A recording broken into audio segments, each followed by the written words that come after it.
About 2,700 years ago, in the northern part of what's today the modern state of Israel, life was very difficult for the Jewish community. Relations were strained at best and hostile at worst with the neighboring Assyrians. It was difficult and dangerous to make it through even the most mundane of days. Military raids terrorized the local populations. Burdensome taxes threatened the community's livelihood, and religious violence often made it impossible for faithful Jews to travel safely to the shrine where they would make their burnt offerings, sheep and goats and bulls on the altar. The people were terrified and they despaired about how they could preserve their obligations to God and uphold the spiritual requirements of the sacrifices under those circumstances. And so from that place and time emerged a man named Hosea, one of the earliest prophets of Israelite history. And Hosea offered to the people an assurance that must have seemed less than comforting and might have come across even as ridiculous and insensitive. Hosea said to the people, "Don't worry about the sacrifices.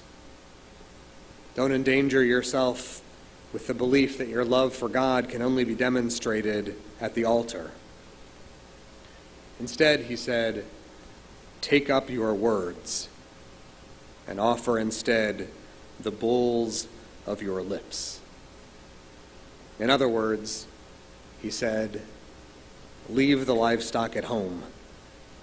Show the world what your faith looks like through words. God will be content with the words from your heart just as much as with the cattle from your herd. As it turned out, Hosea's prophecy planted a seed that would become history's greatest transformation of Jewish life, the idea that prayer can substitute for animal offerings. Because of this change in the way we understood our relationship with God, we became free to turn into a nation of words and a people of the book. And over the centuries that follows, we Jews got really good with our words. Over the years, Jewish words have unspooled in extravagant coils of prayer and law, literature and poetry and journalism and medicine and the sciences.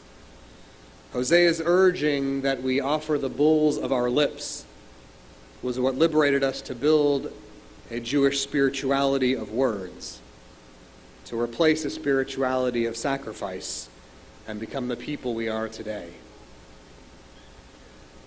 But then, when the rain falls, and it doesn't stop, when the wind picks up and never slackens, when a hurricane makes landfall and it leaves our homes and our families shattered, then all of a sudden a spirituality of words feels shockingly empty. This week, words feel impotent and strange. Even the most familiar ones that come most carefully and comfortably to the lips every other week. How are you? What's new? Where do you live? Now these words ring with a newly dissonant tone. And this week, after everything that's happened and all that we've seen, our community has come to inhabit a new spirituality of action. We who are accustomed best to praying with words have shown up to pray with our actions. We who are the helpers and we who needed help, we've come to know what a spirituality of doing looks like. We've learned that it's good to say, "Is there anything I can do?" It's better to say, "I'm bringing my truck and I'll be at your place at 10. It's good to say, "Let me know if you need anything." It's better to say, "The pizza will be arriving at 6. Does anyone not like mushrooms?" Again and again and again, through these most painful and disorienting and frightening days, our community has not only told each other that we're here, we've shown up. A number of people told me they'd be watching the service tonight on our video stream because they couldn't make it from their homes to temple tonight. And I understand that there are even more who are joining us from all around the country because they want to be with Houston tonight at this most important time and this most significant Shabbat. So if you are among them, if you're not here in this room and you're watching us on a screen, and if you're wondering now what religious purpose and spiritual community looks like, I'm looking at a room full of hearts and faces that can show you that most clearly. These hearts and these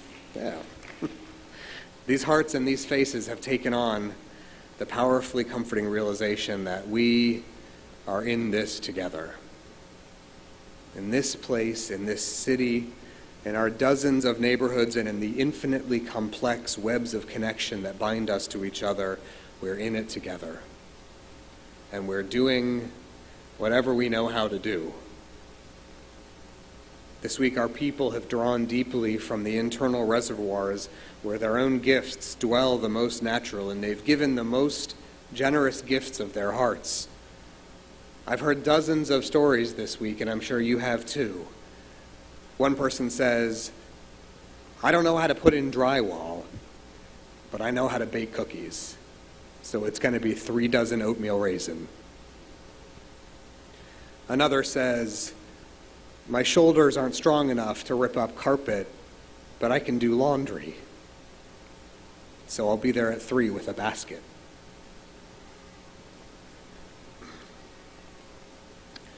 There are no gifts that are like heart gifts. And in Houston this week, heart gifts are flowing most generously. We're hauling each other's furniture, and we're walking each other's dogs, and we're hugging each other when we cry, and we're just getting started.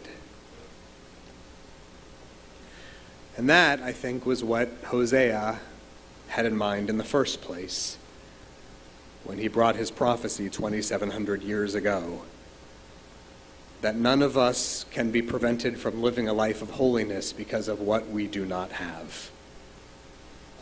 It makes no difference if your offering is an animal or a word of prayer or a killer plate of enchiladas.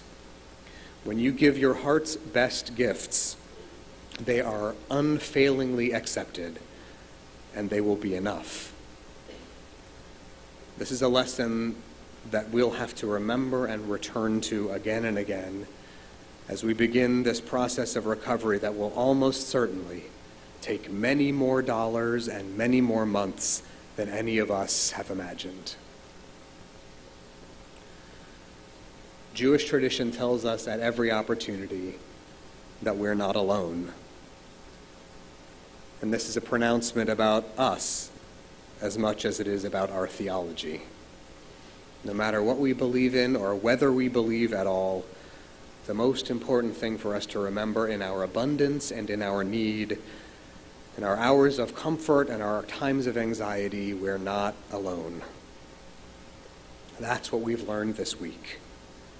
As the city has given gifts of our hearts and gifts of our checkbooks, gifts from our kitchens and our tool sheds, we are not alone.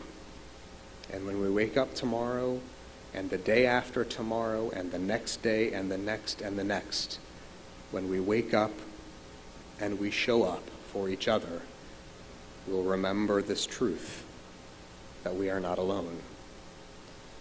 Remember what this feels like, to be warmed and comforted by each other, to know that we are in this together, and know that we want to help and be helped by the people in this room and the people in our neighborhoods as we make our way on this Shabbat and through many, many to come. We are not alone, and we will be together. Shabbat Shalom.